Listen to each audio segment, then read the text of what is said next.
Good morning. It is Thursday, February 9th, 2023. We're here for our daily lectionary readings. Psalm 119, 1 through 8 is going to be our psalm reading. Genesis 26, 1 through 5 is our Old Testament reading. And James 1, 12 through 16 is going to be our New Testament reading. It is Thursday, so we are looking ahead to what is going to be taking place at church on Sunday. We will be reading out of the Message. Psalm 119.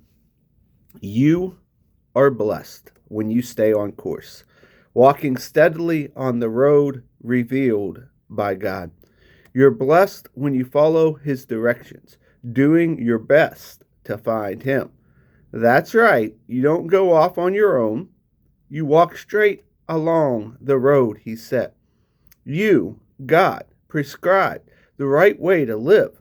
Now you expect us to live it. Oh, that my steps might be steady, keeping to the course you set. Then I'd never have any regrets. In comparing my life with your counsel, I thank you for speaking straight from your heart. I learned the pattern of your righteous way. I'm going to do what you tell me to do. Don't ever walk off and leave me. The Old Testament reading comes from the book of Genesis, chapter 26. There was a famine in the land, as bad as the famine during the time of Abraham. And Isaac went down to Amalek, the king of the Philistines, in Gerar.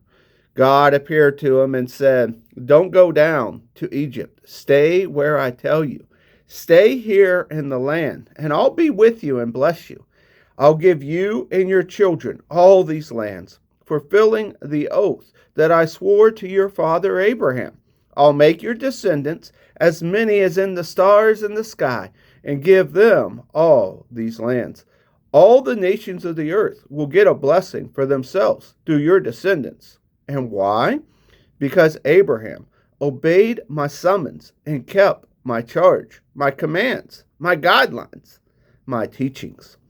The New Testament reading comes from us from the book of James, chapter 1.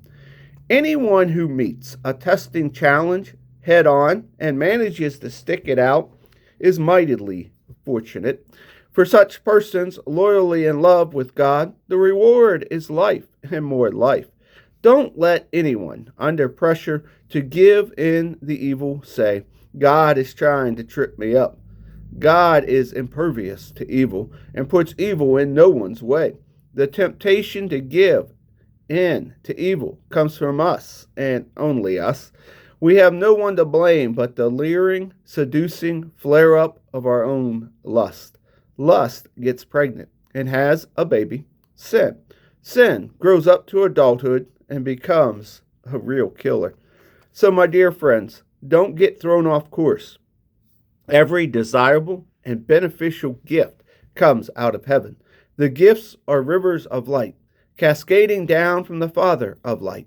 There is nothing deceitful in God, nothing two-faced, nothing fickle. He brought us to life using the true word, showing us off as the crown of all His creatures.